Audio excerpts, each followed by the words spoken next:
పార్లమెంటులో వాదన పటిమను ప్రదర్శించి ప్రజల మన్నన పొందాల్సిన నేతలు పార్లమెంటు బయట బల ప్రదర్శనకు దిగారు. దేశ పార్లమెంటరీ వ్యవస్థలో ఇలాంటి ఘటన తొలిసారి అంటూ ఎంపీలే పేర్కొంటున్నారు. ప్రతిపక్ష నేత రాహుల్ గాంధీ నెట్టడం వల్ల తాను కింద పడిపోయానని గాయపడ్డ ఎంపీ అంటూ ఉండగా, అంతకు ముందే తనను ఖర్గేను బీజేపీ ఎంపీలు అడ్డుకున్నారని, అందువల్లే గొడవకు దారి తీసిందని రాహుల్ అంటున్నారు. మొత్తానికి బీజేపీ ఎంపీలు రాహుల్ మీద, కాంగ్రెస్ ఎంపీలు బీజేపీ ఎంపీల మీద కేసులు పెట్టుకున్నారు. ఏ కేసులో బలం ఎంతుంది, ఏ కేసుకు ఆధారాలు ఉన్నాయనేది తరువాత తేలుతుంది. కానీ బీజేపీ ఎంపీకి గాయమైన కేసులో రాహుల్ అరెస్టు తప్పదంటున్నారు. ఆ విశేషాలేంటి? పార్లమెంటరీ ప్రజాస్వామ్యంలో తలెత్తుతున్న పరిణామాలేంటి?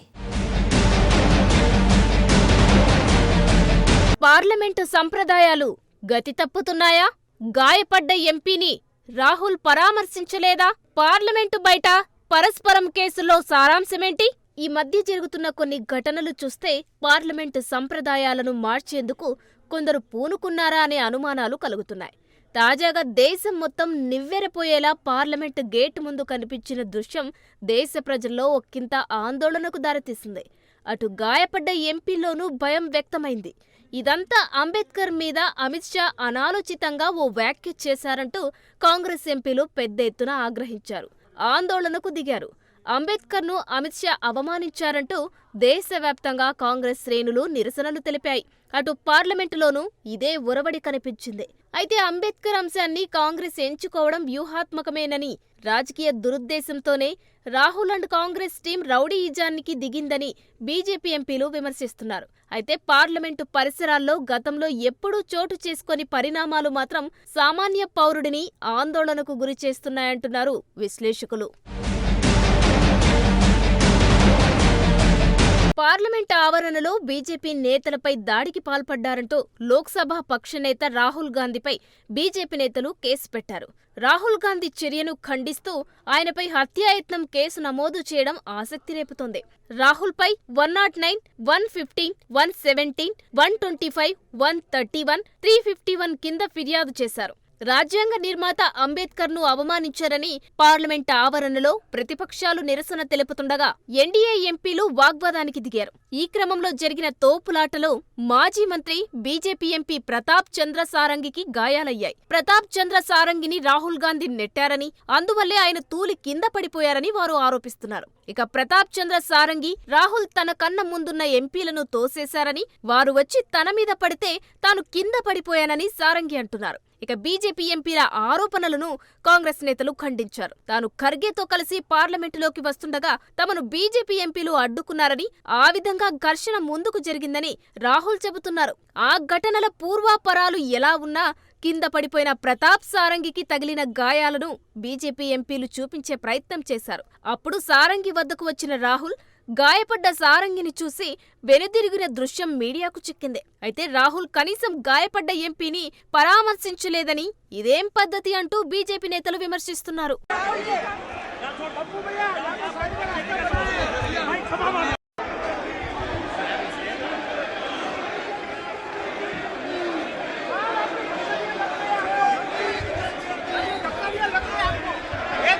आपको शर्म नहीं आती है क्या राहुल? क्या शर्म नहीं आती है? क्या शर्म नहीं आती है? गुंडागर्दी करते हो, बूढ़े को गिरा दिया जाता है। इतना कौन सा गुंडागर्दी करते हो? This is not the way. ఇక అంబేద్కర్ అంశం కన్నా ముందు విపక్ష కాంగ్రెస్ నేతలు అమెరికాలో అదానీ ఎదుర్కొంటున్న కేసుల గురించి చర్చకు పెట్టాలని పట్టుబడుతున్నారు. అదానీ విషయంలో తాము ఎప్పటినుంచో చర్చకు పట్టుబడుతున్నా ఆ విషయం పక్కన పెట్టి జమిలీ ఎన్నికల అంశాన్ని సభలో ప్రవేశపెట్టి దాన్ని జేపీసీకి కూడా పంపారని విపక్షాలు విమర్శిస్తున్నాయి. అదానీ కేసుల విషయంలో తాము జేపీసీకి పట్టుపడుతున్నామని, కానీ మోడీ అండ్ అమిత్ షా టీం తమ దగ్గర బలం లేకపోయినా జమిలీకి పట్టుబట్టడం సరికాదని, అందులోనూ దాన్ని జేపీసీకి పంపడం ఏంటని వారు అంటున్నారు. మొత్తానికి అంబేద్కర్ మీద అమిత్ షా చేసిన వ్యాఖ్య కంటే అదానీ మీద చర్చ జరపకపోవడం, జేపీసీ వేయకపోవడమే ప్రతిపక్షాల ఎజెండాలోనే ప్రధానాంశంగా విశ్లేషకులు పేర్కొంటున్నారు. అదానీ అంశాన్ని డైవర్ట్ చేసే ఉద్దేశంతోనే బీజేపీ నేతలు వ్యవహరిస్తున్నారని వారంటున్నారు. అయితే స్టార్టింగ్ పాయింట్ ఏదైనప్పటికీ రాహుల్ అసహనానికి గురవడం వల్లే ఈ తోపులాటకు దారితీసిందన్న వ్యాఖ్యలు సర్వత్రా వినిపిస్తున్నాయి.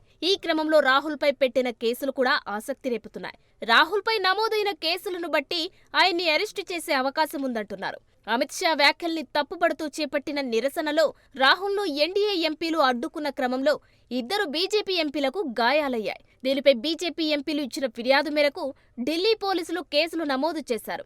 అలాగే రాహుల్ను అరెస్టు చేసేందుకు సిద్ధమవుతున్నట్లు సమాచారం. ఆయా కేసుల్లో రాహుల్ దోషిగా నిర్ధారణ అయితే 7 ఏళ్ల నుంచి 7 ఏళ్ల వరకు శిక్షలు పడే అవకాశాలు ఉన్నాయని నిపుణులు అంటున్నారు. ఇందులో సెక్షన్ 117, సెక్షన్ 125 కింద వారెంట్ లేకుండా కూడా అరెస్టు చేయవచ్చని చెబుతున్నారు. మరోవైపు సుప్రీంకోర్టు మార్గదర్శకాల ప్రకారం 7 ఏళ్ల వరకు జైలు శిక్ష విధించే నేరాలకు సంబంధించిన కేసుల్లో నిందితుల అరెస్టు తప్పనిసరి కాదని, అలాగే ఈ నేరాలన్నీ బెయిలబుల్ మాత్రమేనని చెబుతున్నారు. అంటే ఒకవేళ రాహుల్ని అరెస్టు చేసినా బెయిల్ మీద బయటకు రావడం సులువే అంటున్నారు.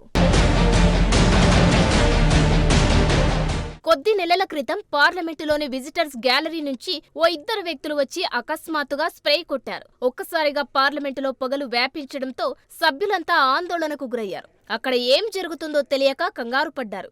అయితే ఆ తరువాత తెలిసిందేంటంటే భారత్లో ప్రజాస్వామ్యం లేదని ప్రపంచానికి చాటేందుకే అలాంటి చర్యకు దిగారని పోలీసులు ప్రాథమిక నిర్ధారణకు వచ్చారు. తాజాగా రాహుల్ చేతిలో గాయపడ్డ ఎంపీలు ఇప్పుడు రాహుల్పై కేసు పెట్టారు. దీంతో పార్లమెంటులో జరిగే కార్యకలాపాలు మరింత చర్చాంశాలుగా మారుతున్నాయి. ఇక రాహుల్పై ఎఫ్ఐఆర్ నమోదు చేయడం ప్రజల దృష్టి మరల్చడమేనని Congress general secretary KC Venugopal విమర్శించారు. ఈ మేరకు ఆయన ఎక్స్ ఖాతాలో తన ఖండనను పోస్టు చేశారు. బాబాసాహెబ్ అంబేద్కర్ మీద వారు చేసిన వ్యాఖ్యల నుంచి తమను తాము హైడ్ చేసుకోవడానికే రాహుల్ మీద ఎఫ్ఐఆర్ నమోదు చేశారని వేణుగోపాల్ అంటున్నారు. రాహుల్ మీద ఇప్పటికే 26 ఎఫ్ఐఆర్లు ఉన్నాయని, ఇవన్నీ రాహుల్ మీద, కాంగ్రెస్ మీద ఎలాంటి ప్రభావం చూపబోవని వారు చెబుతున్నారు. బీజేపీ ఎంపీల మీద కాంగ్రెస్ మహిళా ఎంపీలు పెట్టిన ఫిర్యాదులపై ఎఫ్ఐఆర్ ఎందుకు నమోదు చేయలేదని అడుగుతున్నారు. తాజా పరిణామాల క్రమంలో పార్లమెంట్ గేటు వద్ద నిరసనలు చేయడాన్ని స్పీకర్ ఓం బిర్లా రద్దు చేశారు. అయితే ఇప్పటికే రాహుల్పై పలు కేసులు ఉన్నాయి. ముఖ్యంగా ప్రధాని మోడీని సామాజిక వర్గంతో ముడిపెడుతూ చేసిన కామెంట్లపై రాహుల్ లోక్సభ సభ్యత్వం రద్దయింది. దాదాపు 4 నెలల దాకా సభకు హాజరు కాలేకపోయారు. అయితే సుప్రీంకోర్టు జోక్యంతో రాహుల్ మెంబర్షిప్ ను పునరుద్ధరించారు. ఈ క్రమంలో తాజా కేసులో ఏం తేలుతుంది, పోలీసులు ఏం రుజువులతో ముందుకెళతారు అనే అంశాలు ఆసక్తికరంగా మారాయి.